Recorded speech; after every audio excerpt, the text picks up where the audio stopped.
again, we have our problem solving. We are continuing. So that is problem 3. We are going to solve problem 3 and then 4. In fact, let me take you through the problems that you are supposed to solve. Now, in problem 3, we are looking at this question. State 2 reasons why the reaction will be classified as redox reaction. You want to verify. Here is a verification process. You want to verify whether this equation is redox. We already understand from the introduction of redox that in redox we have oxidation reaction and then reduction reaction occurring simultaneously. That is what we want to look at, whether they occur simultaneously over here in this equation. That is the first question. And in the second question too, we have a problem that we are supposed to solve. Let's first tackle the question 3 and see how best we can deal with it. Now in question 3, that is state 2 reasons why the reaction will be classified as redox reaction. In fact, we have the equation over here. We want to understand the equation. To understand the equation, you have to break this equation into component ion. So we call it ionic equation. So you have to write or state the ionic equation for the reaction. So I'll be able to understand the nature of the reaction you are dealing with. So technically, we have 2Fe. The 3 will affect the F, is ion 3. So 3 plus. Then the 3 will also affect this one. So 3SO4, 2 minus. Plus the 2 affects the K, so plus K. The 2 also affects the I, plus I minus, producing 2Fe2 plus. This is ion 2. That is why you don't see any value over here in front of the SO4, including the SO4.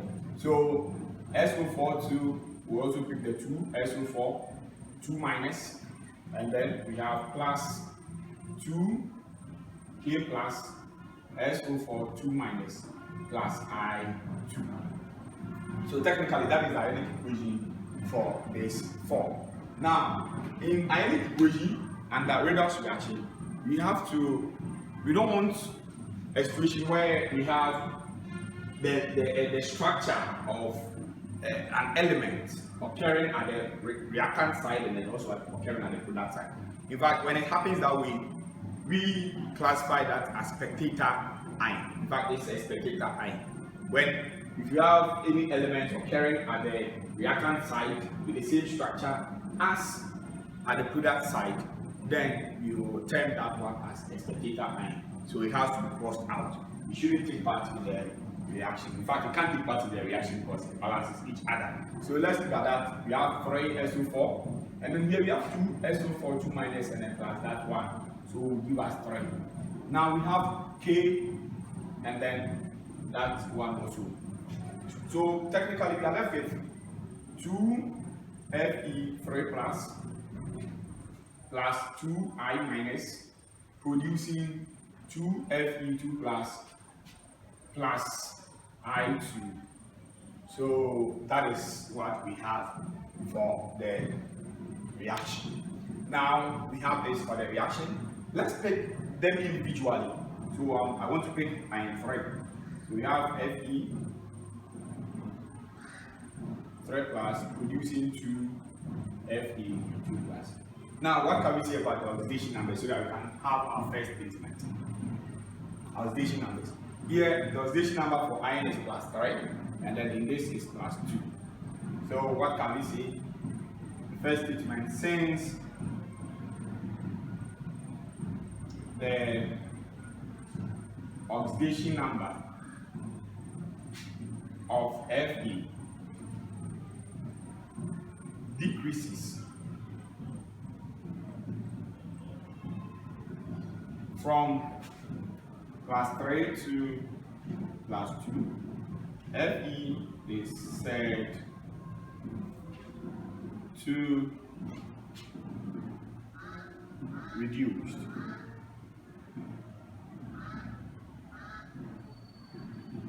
It's said to reduce. So it's said to be reduced. Said to be reduced. Now, since it is reduced, then it indicates reduction. So this indicates reduction. So this is the reduction process. Now let's look at the second statement. But for the second statement, we look at the second equation. So we have 2I minus producing I2. Here in this case too, we have -1 and then 0. So you can say that since the oxidation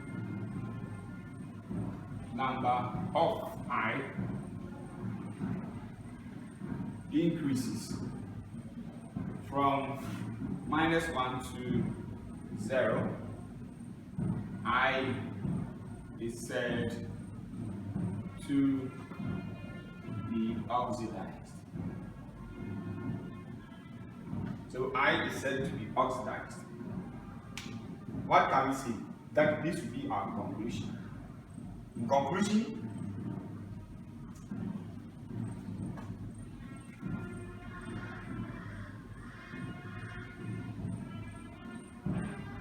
In conclusion,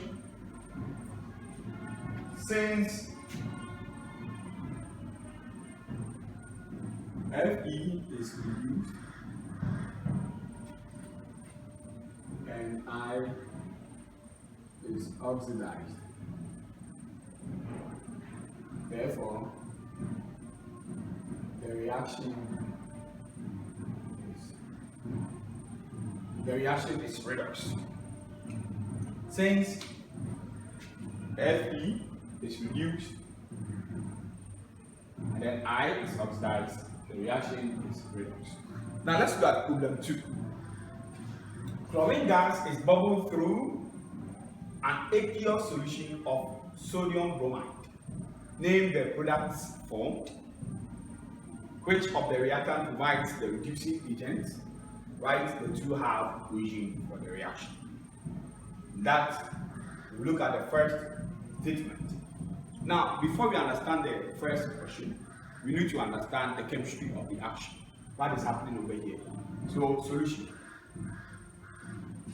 We have chlorine plus sodium bromide producing, so this will react to that. So we have NaCl plus bromine. So we have that. And then in fact you have to balance it.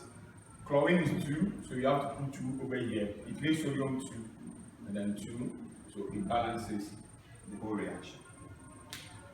Now, this one, that will be the chemical reaction or the chemistry of the action.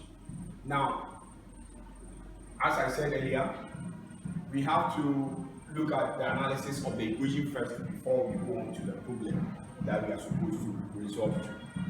So, in this equation, we are supposed to break it into ionic components. So we have to find the ionic equation for this and then cross out the spectator ions under this condition.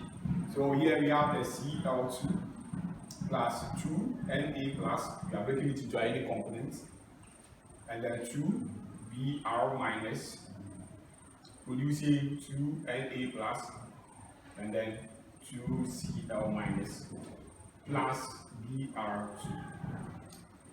Now we have to cancel out the spectator ions. So the spectator ion being crossed out, we have Cl2 plus the remaining 2Br minus producing 2Cl minus plus Br2.